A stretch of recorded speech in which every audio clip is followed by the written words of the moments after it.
안녕하세요. 오늘 다룰 자료가 정말 흥미롭습니다. 2025년 개정판 임상신경 피드백 및 알파세타 훈련 매뉴얼인데요. 네, 바로 그 자료죠. 뇌파를 훈련시켜서 정신건강은 물론이고 업무 능력까지 끌어올린다. 맞습니다. 사실 이런 개념 자체는 꽤 오래되지 않았나요? 네, 맞아요. 그런데 근데 이 매뉴얼을 보니까요. 지난 한 10년 사이에 이 분야가 완전히 다른 차원으로 넘어간 것 같더라고요. 정확하게 보셨습니다. 이 매뉴얼의 가장 큰 가치가 바로 거기에 있어요. 2010년대의 접근법하고 지금의 프로토콜이 어떻게 다른지를 아주 명확하게 보여주거든요. 어떤 점에서 가장 큰 차이가 있나요? 핵심적인 패러다임 전환이 있었는데 바로 뇌를 더 이상 개별 부품의 집합으로 보지 않는다는 겁니다. 부품이 아니라면요? 거대한 네트워크로 보기 시작했다는 거죠. 예전에는 아주 단순했어요. 알파파가 부족하네? 그럼 알파파를 늘리자. 이런 식으로요. 그냥 특정 뇌파의 볼륨을 높이거나 낮추는 데만 집중했다는 거군요. 바로 그거죠. 하지만 이제는 뇌의 여러 지역들이 어떻게 연결되고 소통하는지, 즉 네트워크 간의 유연성을 훈련시키는 데 초점을 맞춥니다. 네트워크 간의 유연성이요? 네. 그 대표적인 예가 바로 디폴트 모드 네트워크, DMN하고 중앙 집행 네트워크, CEN의 관계예요. 그 개념이 바로 나오는군요. DMN, CEN. 이름부터가 조금 어려운데 좀 쉽게 설명해 주실 수 있을까요? 그럼요.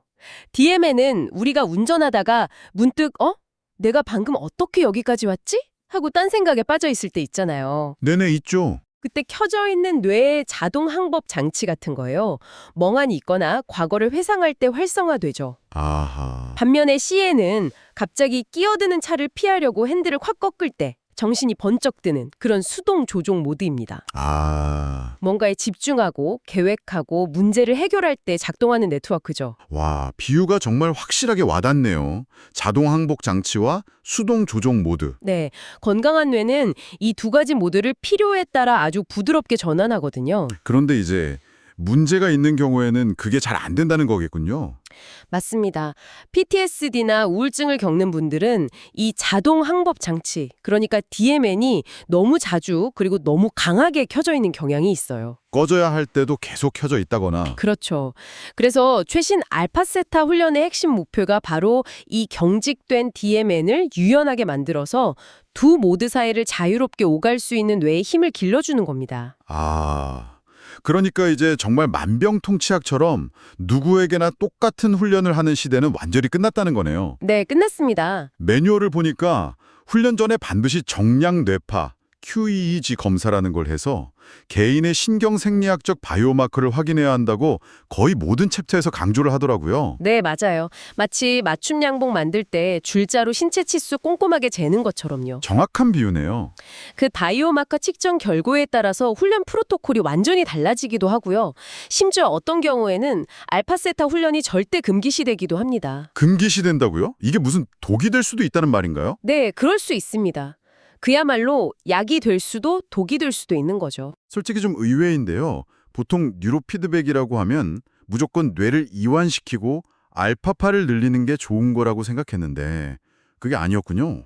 바로 그 지점이 많은 분들이 오해하시는 부분입니다. 매뉴얼에서 강조하는 몇 가지 핵심적인 함정, 바이오마커가 있어요. 함정이요? 네. 첫 번째가 개인 알파 피크 주파수 IAPF라는 건데요. 이건 쉽게 말해 뇌의 정보 처리 속도, 즉 뇌의 엔진 속도라고 생각하시면 됩니다. 뇌의 엔진 속도. 보통 10Hz 정도가 평균인데 만약 어떤 사람의 뇌 엔진이 8Hz로 아주 느리게 돌고 있다고 상상해 보세요. 이미 뇌가 좀 처져 있는 상태인 거네요. 그렇죠. 그런데 그런 분에게 뇌를 더 이완시키고 느리게 만드는 알파세타 훈련을 적용하면 어떻게 될까요? 더 몽해지려나요? 맞습니다. 인지 기능이 더 떨어지고 안개 낀 것처럼 멍한 상태가 될 수 있어요. 뇌 엔진이 너무 느린 사람한테 더 쉬세요! 라고 말하는 꼴이 되는 거죠. 정말 큰일 날 수도 있겠네요. 그래서 이럴 때는 알파세타 훈련 대신 뇌파 속도를 정상 범위로 끌어올리는 훈련을 먼저 해야 합니다. 알겠습니다. 그럼 그게 첫 번째 함정이라면 또 어떤 걸 미리 확인해야 하나요? 두 번째는 세타-베타 비율, TBR입니다. 이건 주로 ADHD의 지표로 알려져 있는데요. 들어본 것 같아요. 각성 상태를 나타내는 베타파에 비해서 좀 졸린 상태의 세타파가 얼마나 많은지를 보는 거예요. 네네. 이 비율이 높은 사람은 이미 뇌에 느린 세타파가 과도한 상태인 거죠. 따라서 이런 분들에게 세타파를 더 강화하는 훈련은 적합하지 않습니다. 그럼 이 경우는 어떤 훈련을? 오히려 각성을 높이는 베타파 강화 훈련이 우선되어야 합니다. 그렇군요. 마지막으로 하나 더 있었던 것 같은데요. 전두엽 알파 비대칭. 이것도 중요한 지표라고요? 네, 매우 중요합니다. 이건 우울 성향과 아주 밀접한 관련이 있어요. 우울 성향이요? 네, 보통 왼쪽 전두엽은 긍정적인 접근 동기, 오른쪽은 부정적인 회피 동기와 관련이 있거든요. 그런데 우울 성향이 있는 분들은 오른쪽 전두엽의 알파파 활동이 상대적으로 더 강한 비대칭을 보여요. 이런 상태에서 무턱대고 알파세타 훈련에 들어가면 훈련 중에 끝없는 부정적인 생각의 고리에 빠져들 위험이 있습니다. 훈련을 하다가 더 안 좋아질 수도 있다는 거네요. 그렇죠. 그래서 반드시 좌우 균형을 맞추는 훈련을 먼저 하거나 훈련 프로토콜을 아주 세심하게 조절해야만 합니다. 정말 철저하게 개인화하는군요. 심지어 매뉴얼을 보니 우리가 흔히 말하는 알파파, 8에서 12Hz 뭐 이런 주파수 대역조차 고정된 게 아니더라고요. 네, 맞아요. 개인의 뇌 엔진 속도, 그 IAFF를 기준으로 이 범위를 다시 설정해서 훈련 효과를 극대화한다고 하니 정말 초개인화라는 말이 딱 맞는 것 같습니다. 맞습니다. 자, 그렇게 개별로 맞춤 설계까지 마쳤습니다. 그럼 이제 실제 훈련에 들어가게 되는데 이 훈련 환경부터가 아주 독특해요. 환경이요? 네, 외부 자극에 거의 완벽하게 차단된 일종의 감각 박탈에 가까운 환경을 조성합니다. 아주 편안한 의자에 누워서 눈을 감고요.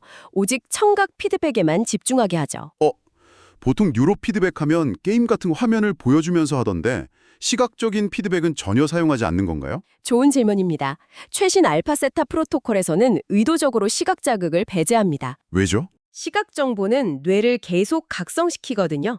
그래서 우리가 목표로 하는 그 의식과 무의식의 경계, 그 깊은 상태로 들어가는 것을 방해하기 때문이에요. 알겠습니다. 자, 개인별 맞춤 설계도 마쳤고 환경 세팅도 끝났습니다.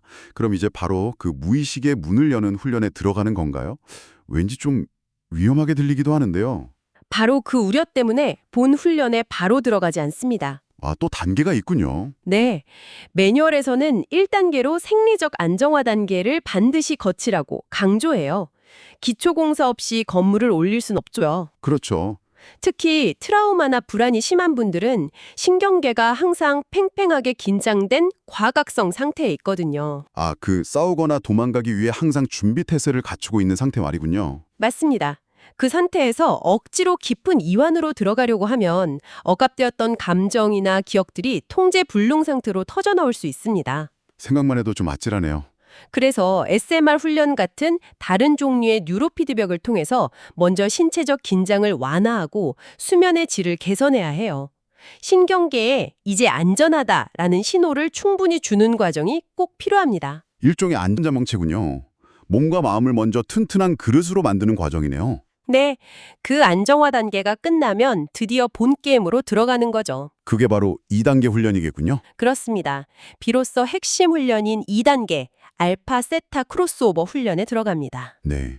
아까 말씀드린 것처럼 의식, 즉 알파파와 무의식 세타파의 경계 상태를 유도하는 훈련인데요. 훈련자는 눈을 감고 소리에만 집중합니다. 어떤 소리죠? 예를 들어 의식이 또렷한 알파파 상태가 되면 잔잔한 시냇물 소리가 들리고요. 점차 졸음이 오고 몽롱해지는 세타파 상태로 들어가면 파도 소리가 들리는 시기죠. 내 뇌파가 연주하는 음악을 듣는 셈이네요. 그렇죠. 뇌가 자신의 상태를 소리를 통해 실시간으로 듣게 되는 겁니다. 그리고 결정적인 순간이 있습니다. 결정적인 순간이요? 바로 세타파의 힘이 알파파를 넘어서는 순간.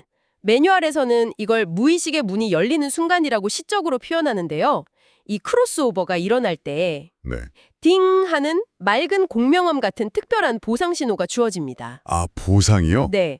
뇌에게 바로 이 상태야, 이 상태가 좋은 거야 라고 직접적으로 알려주면서 그 경험을 각인시키는 거죠. 심리적 통합과 치유가 일어나는 바로 그 순간을 뇌가 긍정적인 경험으로 학습하게 만드는 겁니다. 잠시만요. 그럼 이 모든 복잡한 기술이 결국 뭘 위한 건가요? 뇌를 특정 상태로 해킹해서 마치 최면을 걸기 딱 좋은 상태로 만드는 건가요? 와, 여기서부터는 기술의 영역이 아니라 심리치료의 영역으로 넘어가는 것 같네요. 정확하게 보셨습니다. 이 매뉴얼의 가장 혁신적인 지점이 바로 그거예요. 뉴로피드백을 단독 기술로 보지 않고 심리치료와 완벽하게 융합시켰다는 점입니다. 융합이요? 뇌가 세타파 우세 상태, 즉 피암시성이 극도로 높아진 상태에 도달했을 때 치료사의 정교한 언어적 개입이 더해지는 거죠. 이걸 신경 최면학이라고 부릅니다. 신경 최면학. 굉장히 흥미로운 용어네요. 상태 의존작 학습이라는 뇌과학 원리를 활용하는 겁니다. 뇌가 특정 상태에 있을 때 학습한 내용은 나중에 그 상태와 유사한 상황에서 훨씬 더 쉽게 활성화되거든요. 세타 상태는 마치 아직 굳지 않은 시멘트와 같아요.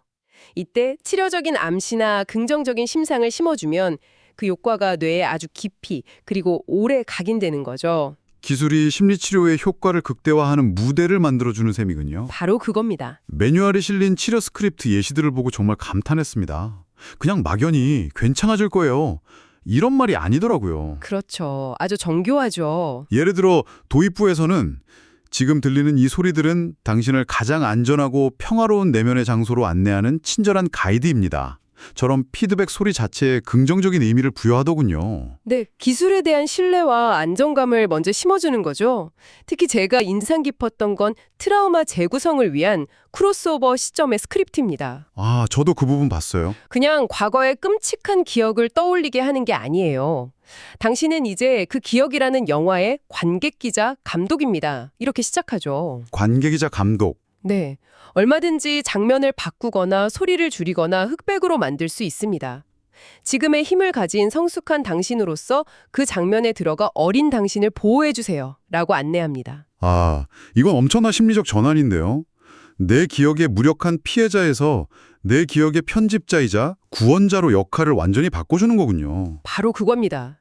과거의 기억을 안전한 관객석에서 힘을 가진 관찰자로서 바라보게 만드는 거죠. 이게 재트라우마를 방지하는 핵심적인 안전장치이기도 하고요. 확실히 일반적인 상담 상태에서는 저항에 부딪히기 쉬울 텐데 뇌가 열려있는 세타 상태에서는 훨씬 효과적으로 받아들여지겠네요. 네, 맞습니다. 즉 그 퍼포먼스 훈련을 위한 스크립트도 인상적이었습니다. 기업 리더들을 대상으로는 당신은 청중 앞에서 완벽하게 물 흐르듯 유연하게 발표를 해내는 자신의 모습을 봅니다. 이렇게. 네. 지금 느끼는 이 차분한 자신감과 명료함을 지금 이 순간의 뇌파 상태에 깊이 각인시킵니다.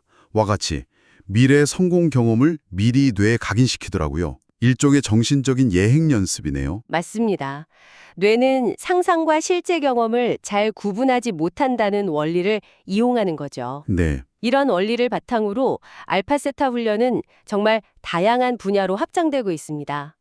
앞서 말한 PTSD 치료에서는 기존의 노출 치료를 견디지 못하는 분들이 많거든요. 너무 고통스러워서요? 네, 그런 분들에게 이 훈련이 훨씬 안전하고 효과적인 신경생리학적 대안으로 주목받고 있고요. 노인성 인지 저하 분야에 적용된다는 점도 흥미롭더라고요.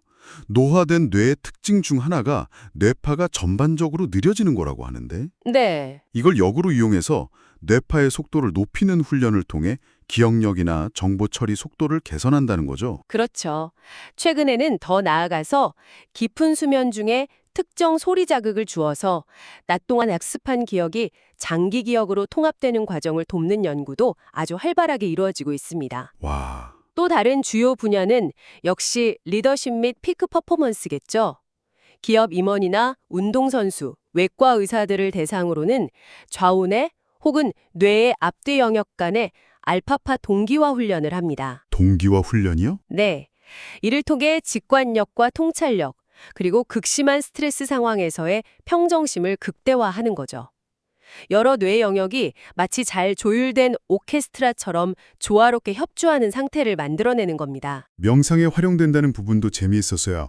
수십 년간 수행한 명상 대가들의 뇌파 상태를 일종의 목표 지점으로 설정해서 네, 맞아요. 초보자도 그 상태를 더 쉽게 경험하도록 돕는 보조 바퀴 역할을 한다고요? 명상이라는 추상적인 경지를 뇌파라는 구체적인 데이터로 보여주고 훈련시키는 방식이네요. 그렇죠. 물론 기술이 수십 년간의 수련 과정이 주는 지혜와 통찰까지 모두 대체할 수는 없겠지만요. 네. 하지만 그 깊은 상태로 들어가는 문을 열어주고 길을 안내해주는 강력한 길잡이가 되어줄 수는 있는 겁니다. 오늘 이야기를 종합해보면 2025년의 알파세타 훈련은 더 이상 단일 기술이 아니네요. 네, 전혀 아니죠. 먼저 QEEG라는 정밀 지도로 개인의 뇌 상태를 정확히 측정하고 그에 맞춰 훈련 계획을 짜고 뇌가 가장 수용적인 최적의 상태가 되었을 때 정교한 심리적 개입을 결합하는 하나의 통합적인 접근법으로 완벽하게 진화한 것 같습니다. 네, 맞습니다. 매뉴얼 전체를 관통하는 핵심 철학은 바로 안정화, 처리, 통합이라는 단계적 접근이에요. 안정화, 처리, 통합. 먼저 흔들리는 신경계를 안정시키고 그 단단한 기반 위에서 트라우마 같은 민감한 정보들을 안전하게 처리한 뒤 마지막으로 그 경험을 고통이 아닌 성장의 일부로 자신의 삶에 통합시키는 과정이죠. 네. 그리고 이 모든 기술의 중심에는 기계가 아니라 내담자의 뇌타 변화와 심리적 통찰을 섬세하게 연결해주는 신경치료사라는 전문가의 역할이 무엇보다 중요하다고 끊임없이 강조합니다. 결국 사람이 중심이군요. 그럼요. 결국 진정한 변화는 따뜻한 치료적 관계 안에서 일어난다는 것을 잊지 말라는 메시지입니다. 정말 중요한 지점이네요. 마지막으로 이 매뉴얼을 읽으면서 계속 머릿속을 맴돌았던 질문을 하나 던져보면서 마무리할까 합니다. 네. 매뉴얼에서는 뮤즈와 같은 가정용 웨어러블 기기를 통해 임상훈련을 보조하거나 훈련 효과를 유지하는 모델이 이미 보편화되었다고 언급합니다. 네, 그렇죠. 만약 이렇게 고도로 집중된 몰입 상태나 이완된 각성 상태를 우리가 필요할 때마다 비교적 쉽게 만들어낼 수 있는 기술이 훨씬 더 널리 보급된다면 우리의 학습이나 창의성, 문제 해결 방식은 앞으로 어떻게 바뀌게 될까요? 그 가능성과 잠재적 위험은 무엇일지 한번 생각해 보시는 것도 흥미로울 것 같습니다.